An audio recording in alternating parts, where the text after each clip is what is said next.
Hey everybody, I'm down here in Indianapolis at Indianapolis Triumph. Just checking out some of the Triumph bikes. Thought you might like to take a look at them with me. I just met Russ, who used to work at Cycle Gear, who I already know really well. So of course I rode this down here. So let's walk in and take a look and meet Russ. Hey Russ, how are you doing? Good, how are you today? Doing great. First time I've been in this Triumph place, and look at all these bikes. Guys, look at this. So, Russ I already know, he worked at Cycle Gear, and we got along great when he worked there. I was surprised to find him here today, switched jobs.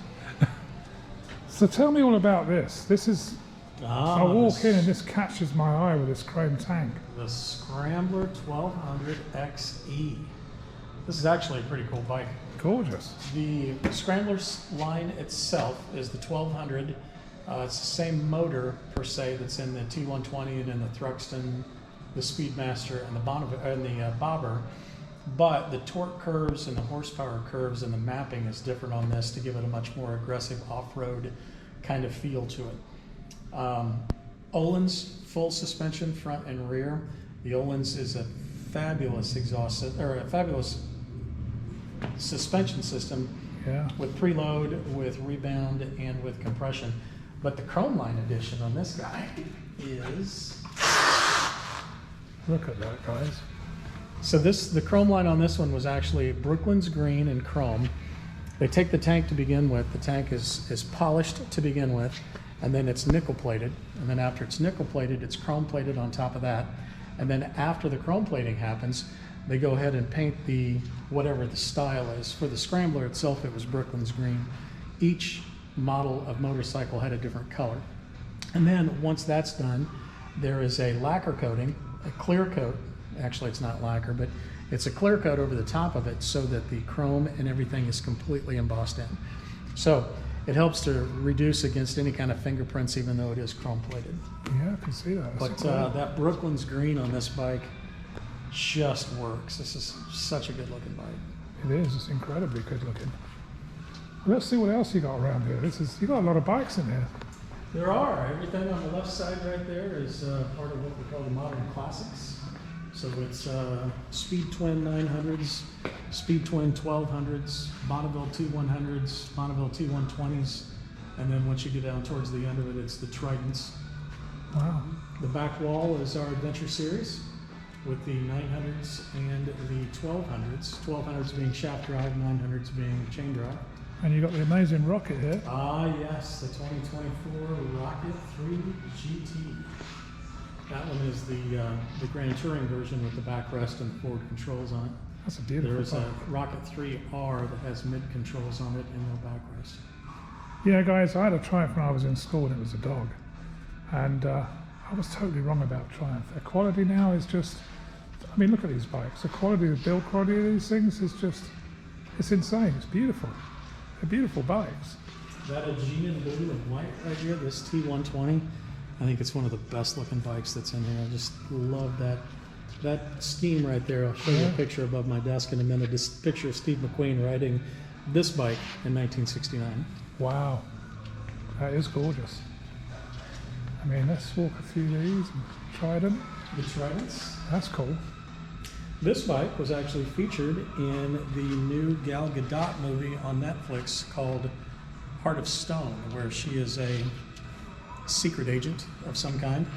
And this is her bike that she rides to get away from the bad guys. This is. Oh, wow. And this is I've got to check it out on Netflix. Crazy horsepower bike. This is the pinnacle of performance for Triumph. The Speed Triple RR. Horsepower 177 Yeah. with 92 foot-pounds torque. That's a Rocket. Yes. I don't know why they call that one the Rocket. I should call this one a Rocket. Anyway, let's check out the Adventures.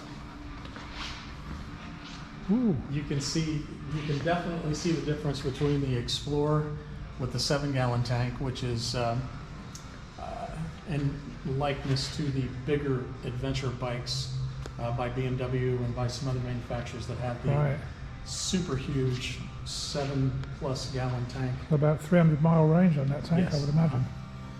That's pretty cool. These also have a radar blind spot avoidance. So this particular mirror right here will tell you when there's people coming up on the back of you.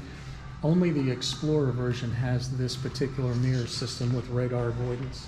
Super nice safety feature. And of course ABS and ABS, cornering traction ABS, control, traction yeah. control, all the safety stuff which we need these days, you know.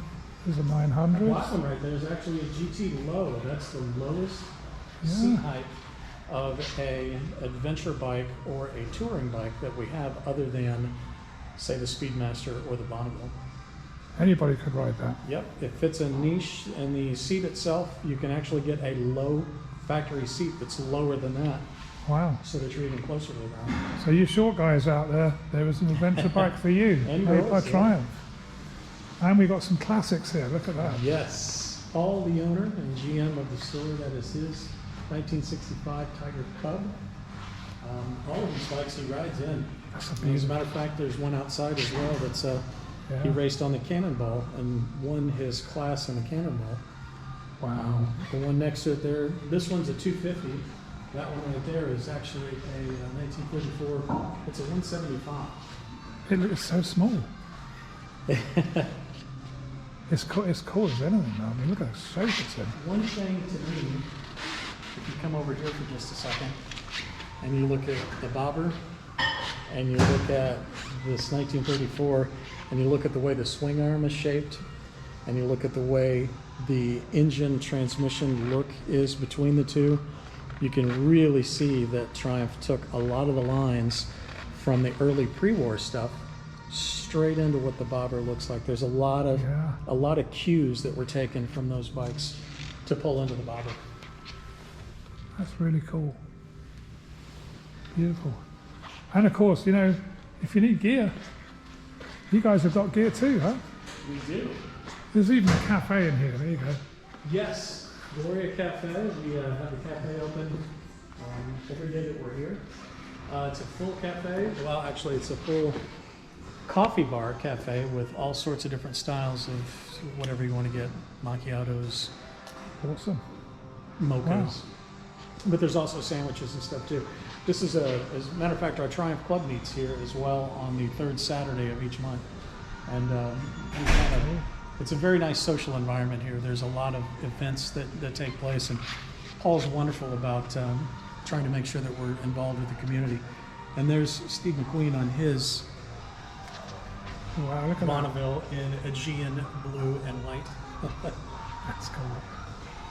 Wow, let's take a look at some of these. These are used bikes, Yep, right? this room right here currently right now has nothing but used bikes in it, but once the new 400s and the new motocross bikes launch, this room is going to be dedicated, at least half of it, for motocross and the new 400 single cylinders. Wow. We've got quite a few used bikes. We do. We do. This one right here, this is the flip. So it's Aegean blue and white as well, but the one that's out front, you can tell because it's blue on top, white on the bottom. The T100 to the T120, they flip the color scheme from one to the top to the other. Oh yeah. I like it. This is a place well worth visiting, guys. It really is well worth a visit.